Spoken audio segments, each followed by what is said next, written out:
How's it going, everybody? Welcome to another edition of The Opinion. Been away for a little bit, but hey, I am back.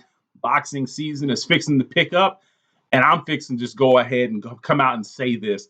Top Rank Boxing is absolute trash. I think out of the three major companies, Top Rank is the worst. And I'm going to explain why in this video. So just allow me to explain my point here as well. So Top Rank Boxing, from a standpoint, the first gripe that I have with Top Rank Boxing and why I think they are the worst when it comes to all three promotional companies. And yes, I can make a video and get into the PBC and what they do wrong, and Golden Boy and Matchroom and what have you. I guess there's four major boxing promotional companies out there. But the reason why I think Top Rank is the worst, first, let's start off with the fight cards. From a standpoint of hype and buzz coming into the fight. Now, I'm not talking about like what we get after the fight, because at the end of the day, what you get after a fight, any fight, whether it is two guys that we know or whether it is fighters that we've never heard of, any fight can turn into a competitive fight for, fighter of the year. Any fight can do that. But from a standpoint of sizzle and buzz and something that will get the fans involved, and casual boxing fans and just people that maybe are not boxing fans, to grow the sport, to grow the fan base, Top Rank is dead last. They constantly put on trash fight after trash fight, fighters that nobody even knows who these guys are. I mean, at the time of making this video, last night they put on a fight, the featherweights, Ford versus some guy, his last name was like Comatose or something like that. Nobody even knows who these guys are. Now, granted, that was on ESPN Plus, not regular ESPN, but still yet coming into that fight, if you're a casual boxing fan or basically just a regular sports fan, that fight is not going to get you excited and say, hey, man, I sure can't wait to watch that Ford versus, Comatose or whatever his name is fight. I sure can't wait to watch that Ford fight this Saturday.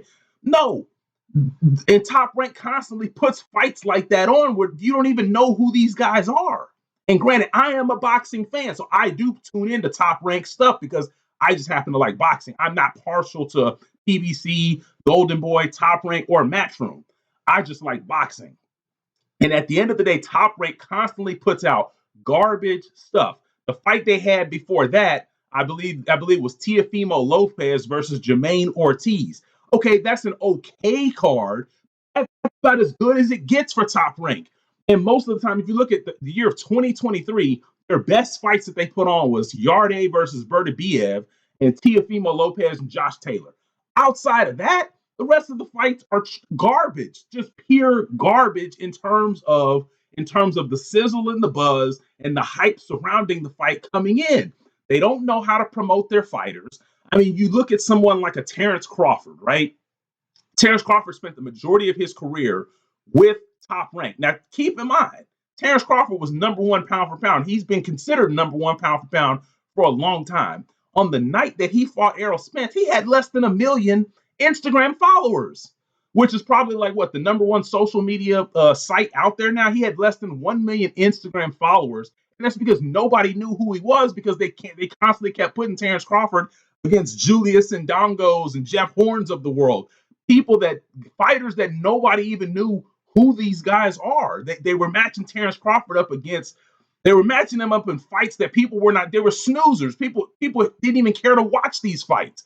And that is my gripe with Top Rank. They constantly put out these fights that nobody even cares about. You look at the names on paper and you're like, who are these guys? I don't know who these guys are. I mean, and then the fighters that you do know about, or that the general public might know about, they put them against nobodies. And I'm talking about the non-pay-per-view fight. So I'm not talking about Haney versus Lomachenko. Not talking about that. Like, you look at a guy like Shakur Stevenson, they put him up against guys that nobody, once again, has heard of. And then you have Stephen Fulton versus Inoue, which is at 5 a.m. Nobody even probably watches that fight except for hardcore boxing fans. I watched it. Yes, Inoue is exciting. People know who Stephen Fulton is.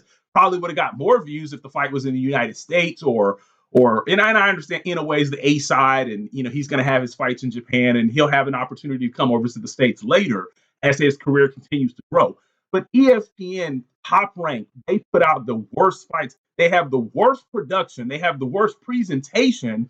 They had a good boxing commentator in Andre Ward. ESPN did a round of layoffs and they laid him off and they kept Timothy Bradley, who I don't even think is that good at announcing fights. He has a lot of biasness and with who he wants to win, and you can hear that coming out when he actually announces the fights. And what's crazy is that most of you all out there, you talk about what PBC is doing. And yes, PBC, my only gripe with them is that they will often put fights on pay-per-view that do not deserve to be on pay-per-view. But it's not just them. I mean, DAZN does it as well with Haney and Prograis. They did that as well. So it's not just PBC. But the difference is PBC at least puts out fights. They're non-pay-per-view fights. You look at last year, they put out fights that have buzz. Zoo versus Harrison.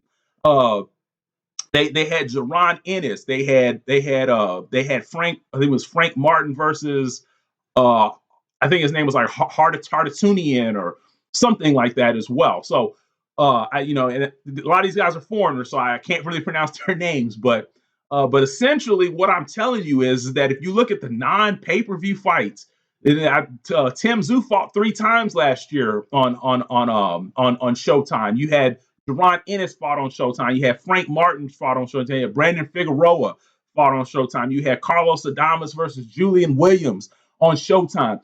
You're not getting these level of names and fights on ESPN. Now, granted, yes, when the fight actually starts and the bell rings, can the fights on ESPN be competitive? Sure, I've seen some.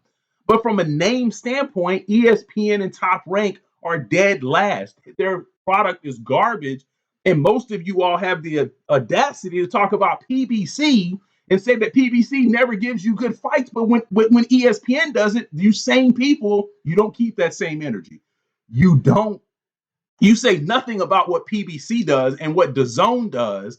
But here's why I can give DAZN a pass.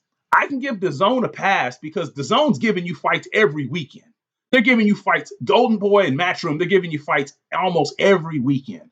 So because they're doing it so often, it's going to be hard to keep a level of buzz every weekend. ESPN's not giving you fights every weekend. They might give you one per month, if that sometimes. And when they put stuff out there, it is absolute trash. The general public does not know who these guys are. And that's why Teofimo Lopez versus Jermaine Ortiz, it averaged like 500,000 viewers, which was a horrible viewership. And this was on a Thursday when there's nothing going on. People aren't going out to the club on Thursday unless you're a college student or something like that. The general adults are not going out to the club. This was on a Thursday, Super Bowl week. And it was a Thursday in Vegas, and the thing flopped on TV. It absolutely flopped. So and you guys want to talk about Berdabiev and Yarde? Yes, that was a good card, but that's like as good as it's going to get. And you might only get that once or twice a year as it relates to ESPN. So that is my rant. ESPN and Top Rank, the production, the level of fights and the cards that they put on TV, and their ESPN Plus and ESPN is pure garbage. And I can't believe that you all have the audacity to talk about PBC. You need to turn your attention towards what's on TV, because if they keep putting that garbage out there, getting the ratings that they're getting, ESPN is going to cut them. I can guarantee you that. But leave your comments below. Let me know what you think. Who do you think, in terms of the level of fights, not how they operate business, but the level of fights, who do you think is the worst? Which promotional company is the worst in the boxing game? I want to hear from you. Leave your comments below, and I'm out.